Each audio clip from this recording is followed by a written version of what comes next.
Hey guys, this is Team New Era coming out with our first deck profile ever and our first video ever. Today, our boys went to the Frederick Regionals and I played my Koa'ki Meiru deck. I didn't want to play anything in the meta, nor did I have the money to play any of the tier 1 decks in the meta. So I went with Air Knight to change. I went with Koa'ki Meiru to change things up. And yeah, let's get on with the deck profile. Starting with the monsters, we have 3 Koa'ki Meiru Air Knights. He's our main combo guy. Him with Iron Core is a immediate rank 4, or if you're playing Shaddolls, it's like 4,000 damage. So yeah, it's a really good card. And plus he turbos out into your Draco, which helps combat the meta. Next up we play 3 Crusader. I didn't originally want to play 3 Crusader. I wanted to play 3 Draco and 1 Crusader. But Crusader adds a lot of consistency to your deck, and his effect is just too good. Like, man, plus the ability to make Tiger King really just adds so much consistency to the deck. So 3 of him. If you don't know what his effect is, you kill a monster by battle. Don't have to send it to the graveyard. You just have to kill it by battle, and you add a Koa'ki Meiru card from your graveyard to your hand. Next up, we play 2 Koa'ki Meiru Draco. Koa'ki Meiru Draco effect is neither player can special summon Light and Darks. You don't play any Light and Darks main deck, so it doesn't really affect you. This is basically you want to turbo out into him as quick as you can.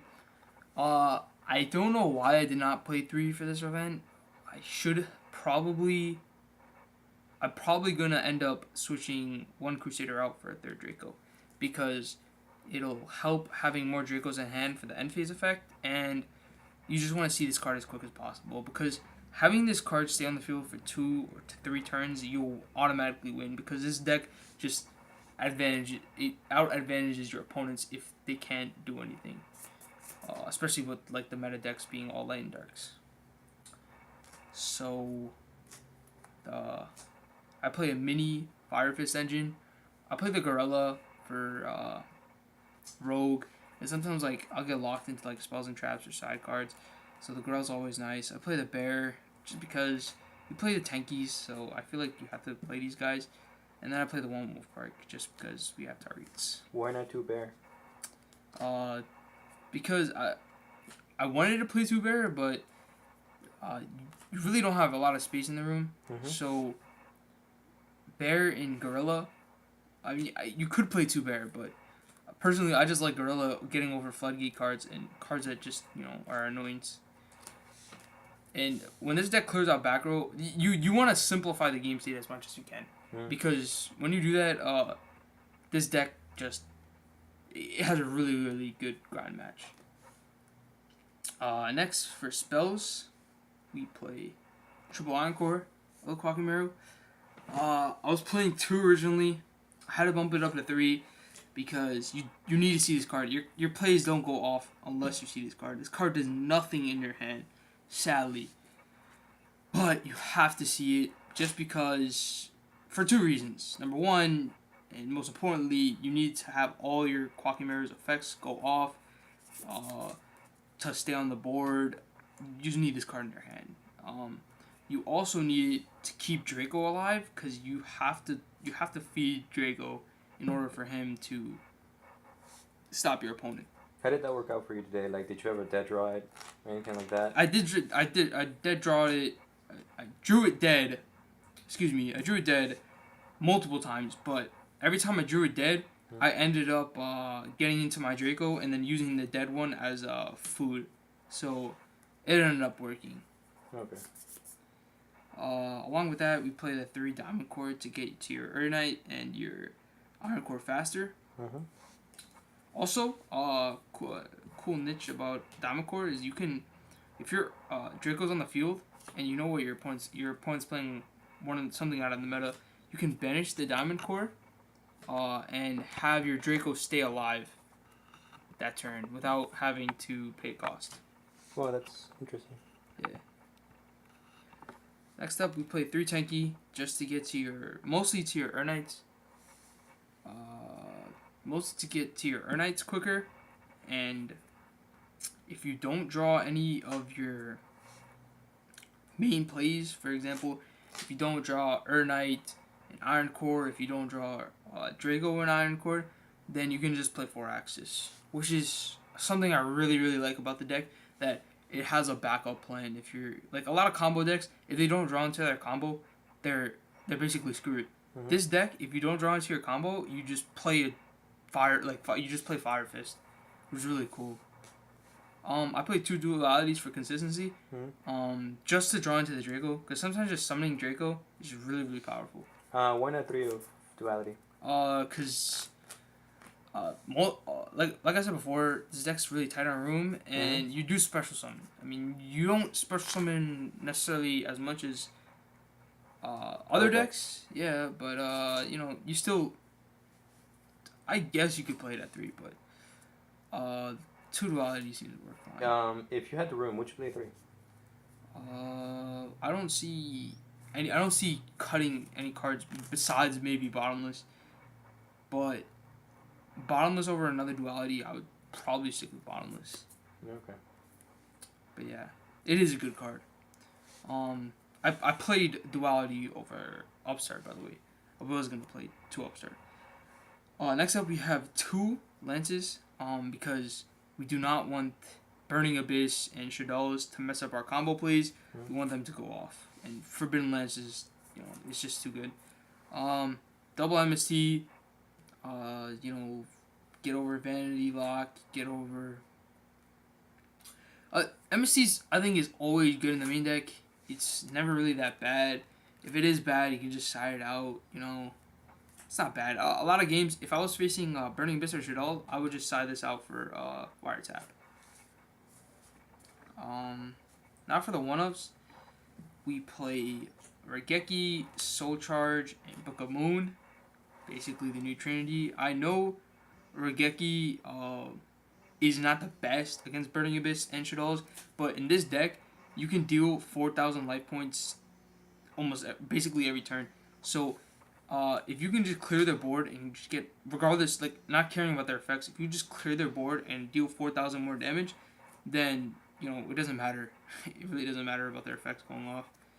And you'll see another reason why I play Raigeki later, to make sure that the 4,000 life points are dealt. And then I play 1 Tensu, because Tensu opens up OTK potentials and sometimes makes your dead bears and gorillas, and gives them mirror effects. Also, like, if you have a really dead hand, you can actually just make a quick XYZ. Just go into Tiger King or something. On to traps. We have double breakthrough skill. I love breakthrough skill over Phoenix Chain. You can use it twice. You can use it once against, like, let's just say their mathematician, like I did multiple times, and then a second time for their windows, and then you could just make your Raigekis live. So it was really good today. I played double Deep Prison, just because Deep Prison is too good. Gets over, like, everything. Always good. I think 3 is crazy. I don't think any deck should play 3 Deep Prison. I think 2 is just enough.